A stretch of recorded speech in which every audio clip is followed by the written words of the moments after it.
Hello, soul friends. We are here in another beautiful healing journey day.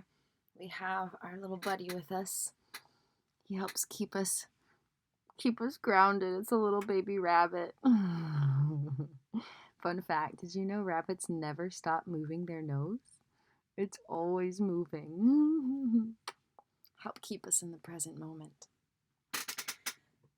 Sorry, my squeaky chair.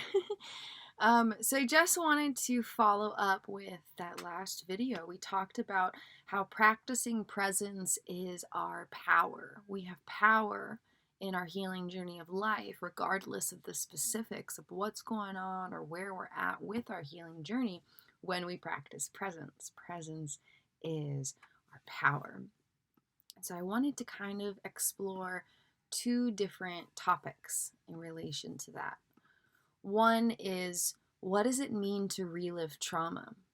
And how do you know if you're just reliving it versus processing it? And then the second topic is dual awareness as a way of practicing presence.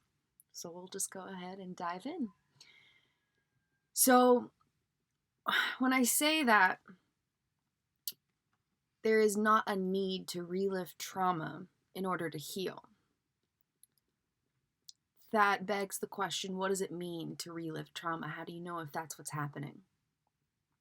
Reliving trauma means that every part of the brain-body system believes that the trauma is presently occurring. There is no separation of being grounded in the present moment, and there is no distinction of being grounded in the present moment and the flood of sensations from the past. There is no distinction between present day self and past day self. There is no distinction between then and now. And so we might experience sensations of traumatic stress, but if we can be simultaneously in the version of who we are today while those come up, then we are effectively processing it.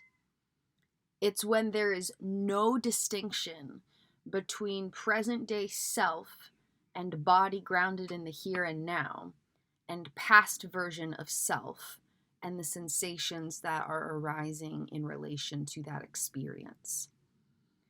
And so if a distinction can be effectively made during processing traumatic stress sensations, then there can be some level of healing.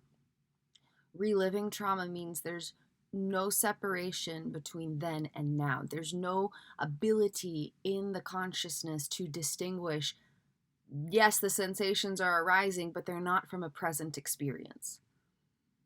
Yes, there's all these things that feel like they're happening, but they're not happening to me right now.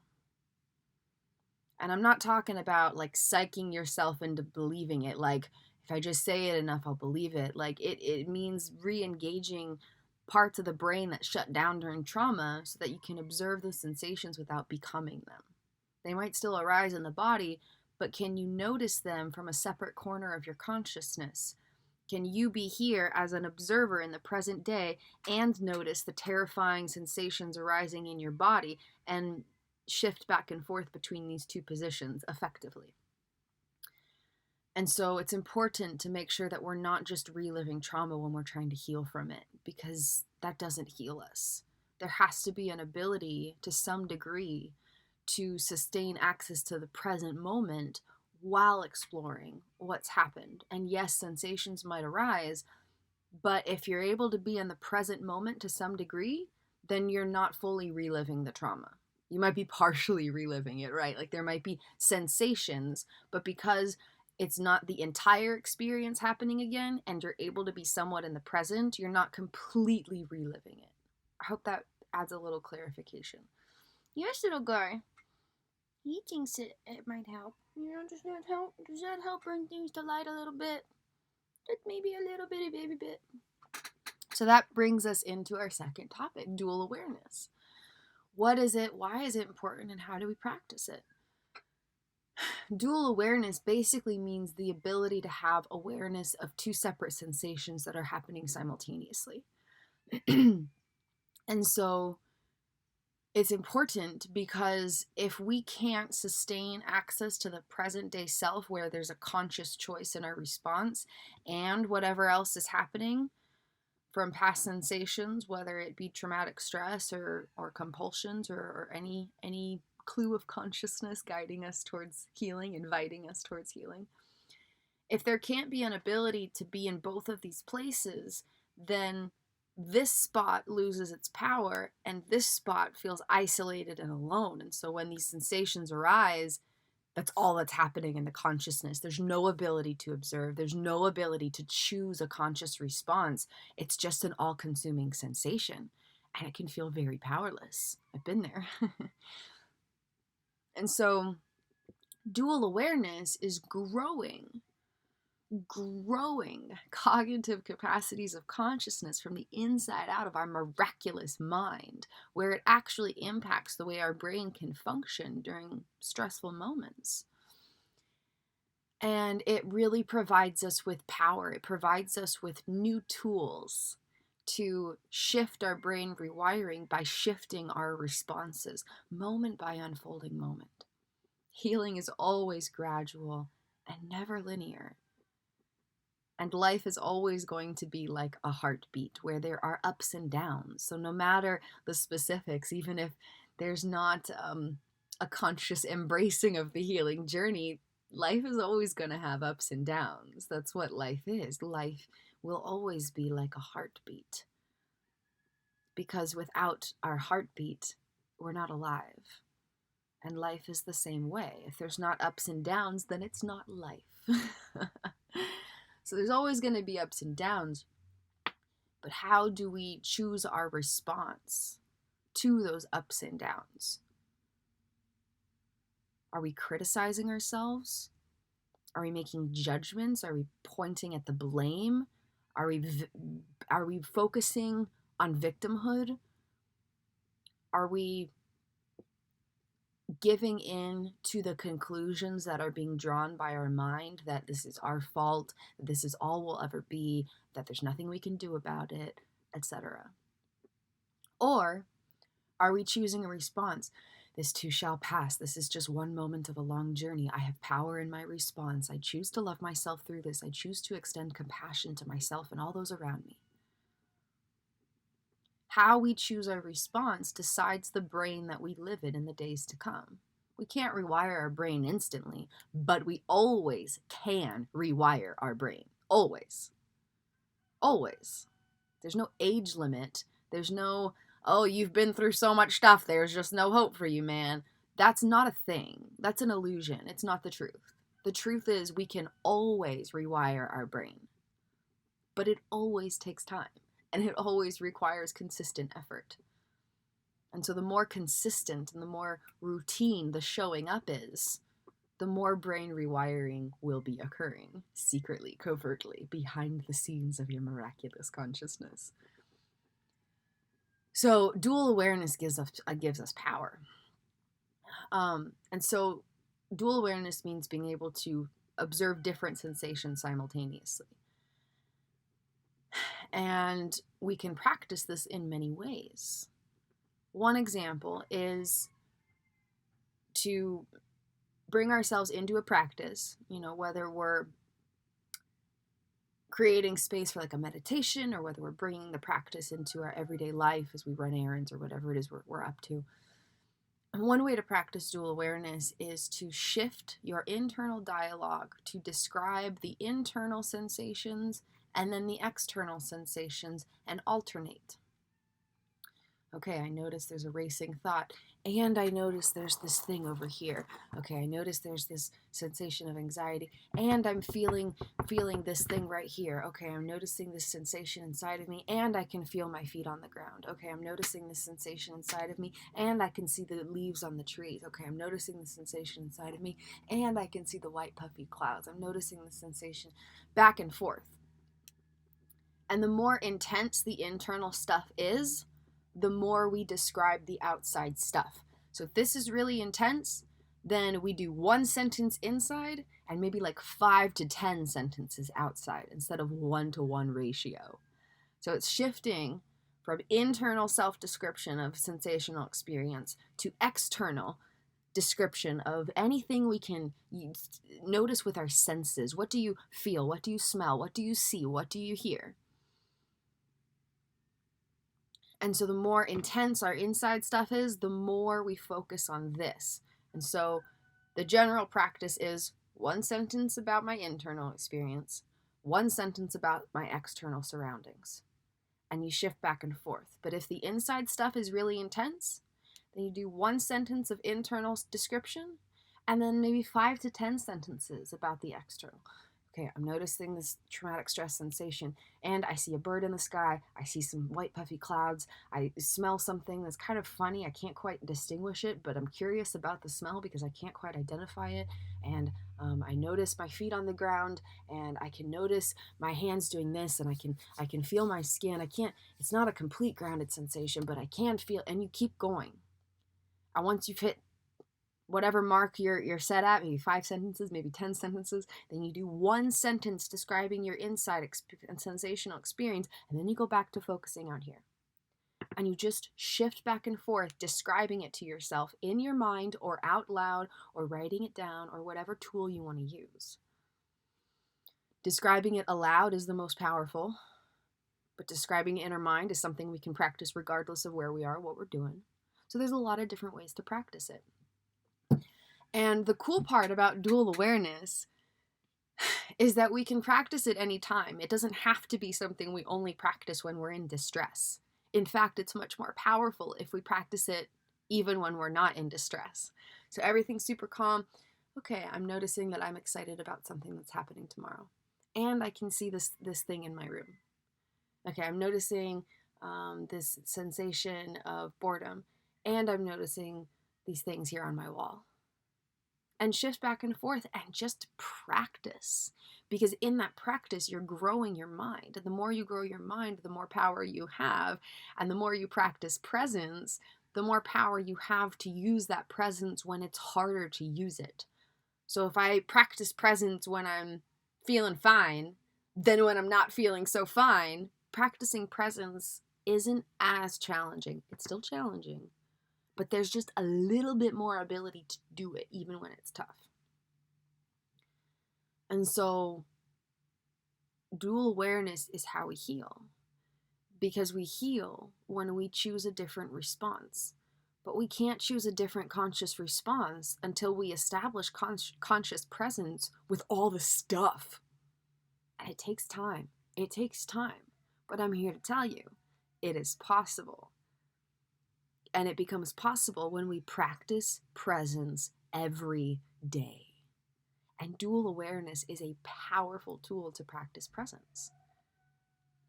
And you can practice it literally anytime. You can practice it while you're driving. I'm noticing some tension in my body, and I'm noticing, the surroundings of where I'm driving. And we can practice it while we're shopping. I'm noticing a little anxiety, and I'm looking at all the food I'm about to buy. I'm, noticing something inside of me sensationally, and I'm noticing something outside of me physically. Practice presence. Just shift back and forth as you describe your own experiences to yourself from an observer's position.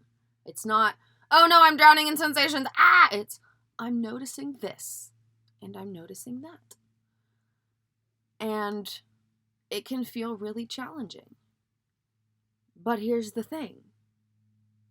We overcome the challenges when we practice. Practice makes progress, which is always more important than perfection, because perfection is an illusion from one perspective. From another perspective, we're all already perfect, exactly as we are. So practice makes progress. And progress is our power. Practice is our power. Presence is our power. Okay? So no matter the specifics, no matter if the battles are mild, no matter if they are intense and severe, no matter if it's related to traumatic stress or related to a general sensation of anxiety or depression or compulsions, any type of clue of consciousness, because that's what those things are, they're clues from our consciousness. Any type of clue of consciousness can be healed through these practices. And regardless of where you are on your healing journey, these tools can be embraced. It just takes a decision and then another decision to stick with that decision.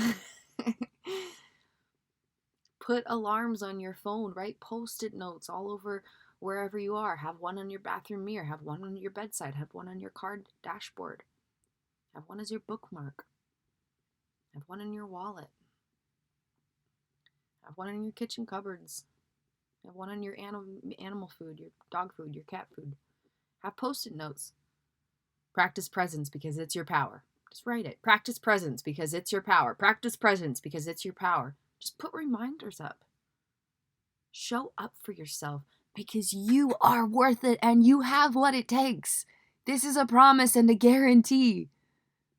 I mean it. I mean it. You're worth it and you got the power.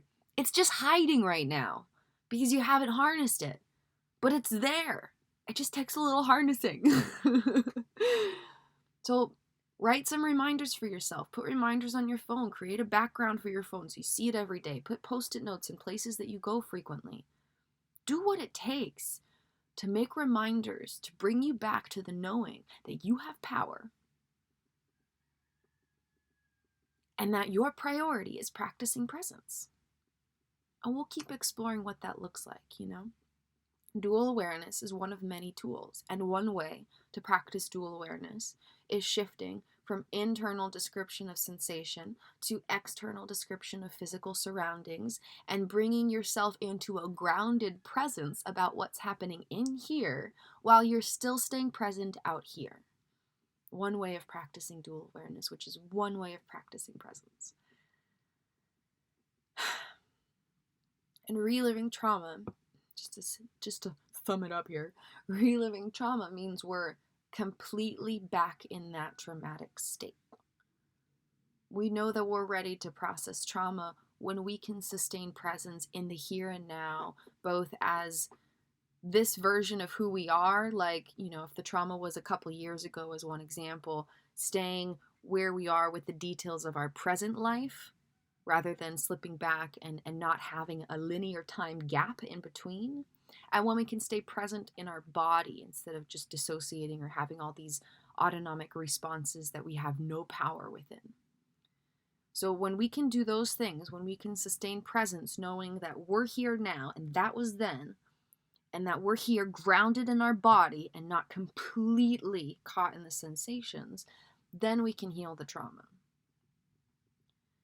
Reliving trauma means we can't do these things. And when we're reliving the trauma, we're not healing the trauma, even if you're reliving the trauma in therapy. There has to be some ability to be present with the now in order to heal what happened then. Practicing presence is a lot more important, especially in the first couple of years. Approximately everyone's different, of course. But for quite a while in the early stages of trauma recovery, it's not about exploring the sensations. It's about being present here and now and practicing that even when stuff does come up, So I love you guys. I believe in you. Thank you for joining Compassionately Evolved Consciousness. Our mission is to explore, explain, and empower human consciousness from the inside out, in order to uplift, expand, and strengthen intrapersonal and interpersonal relationships worldwide, while creating language for indescribable experiences of consciousness. Thank you so much for being present. We appreciate you. We're grateful for you. And if you could just hit that little like button and this is subscribe button, and share it, just anything that helps us get our message out there, we are eternally grateful for. We're in this together, and we appreciate your empowering presence as we continue planting seeds of healing world change. Healing is so much more possible than we know, and it's time to share the hope revolution. I love you guys so much. Have a beautiful and blessed day. You are worth it.